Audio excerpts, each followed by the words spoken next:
let's look at the interesting area where law and psychiatry overlap in the civil arena.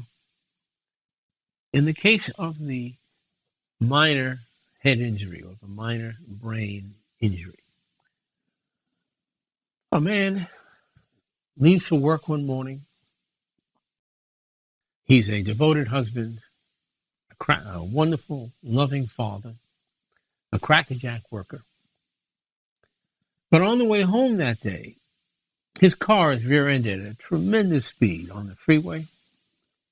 And though he walks out of that totaled car with nary a scratch, he's a very different person when he gets home. Across the board, in physical, cognitive, emotional, social, all the ways that matter, he's a very different person. Something has happened to his brain. Even though his physical injuries are slight, he may have a little chest pain from the seatbelt. He may have banged his knee on the steering column. He probably aches from head to toe. But in the emergency room, they check him over, and they don't find any broken bones. CAT scans are all negative, and so they send him home. And the first few days, the focus is on getting him physically fit. But gradually, his physical complaints fade away. And it's then that we discover that this man is different. That something has happened to his brain that affects his mental functions and emotional functions across the board. He's got short-term memory loss. He's always misplacing things. He's absent-minded. He goes into the room to get something. By the time he's in the other room, he forgets what he went in for. At work, he's okay with old materials, but anything new, a new computer program, a new manual, he's hopeless. The guys at work have to cover for him. So he's lost his prowess as a worker.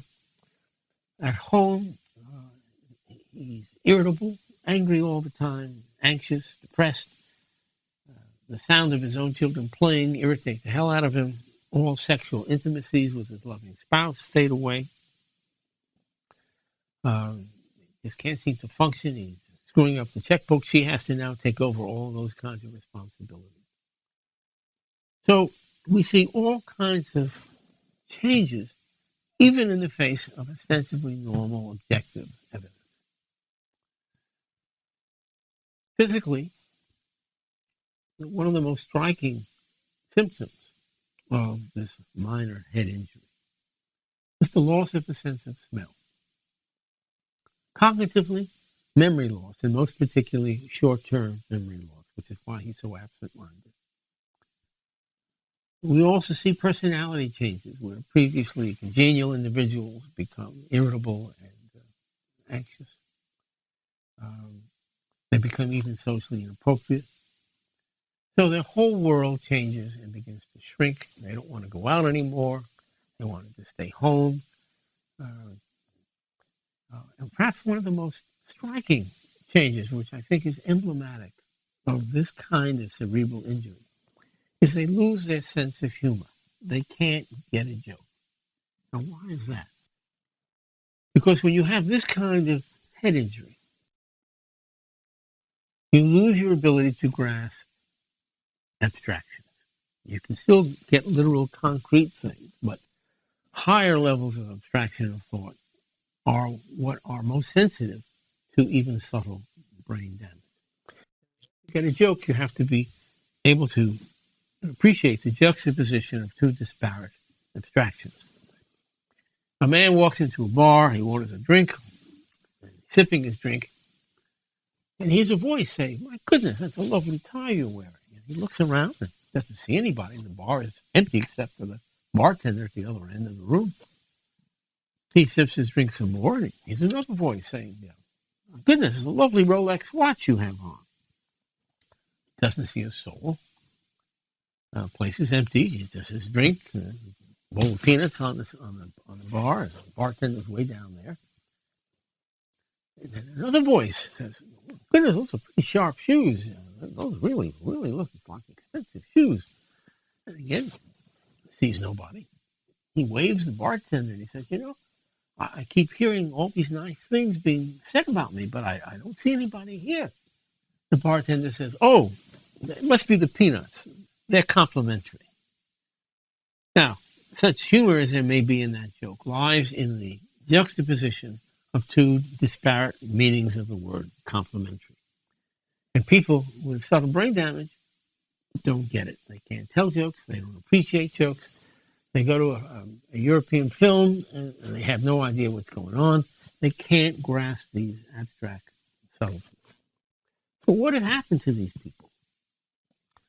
Well, in that collision, the brain inside the cranium gets banged 50 miles per hour into the inside of the cranium, and then the car hits a wall or a lamppost, and then again the brain gets banged on the other side at 40 miles per hour, and then maybe a couple more times.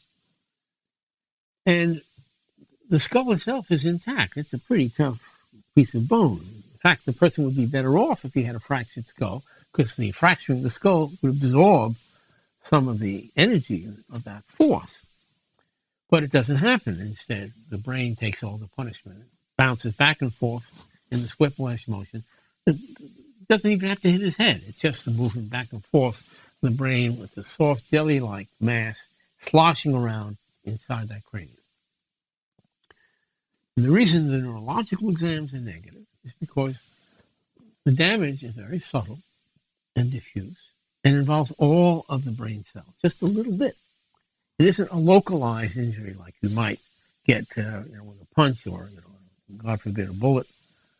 But rather, the force of the accident is distributed evenly throughout the brain. So all the brain cells that control all of mental functions and behavior are injured just a little bit.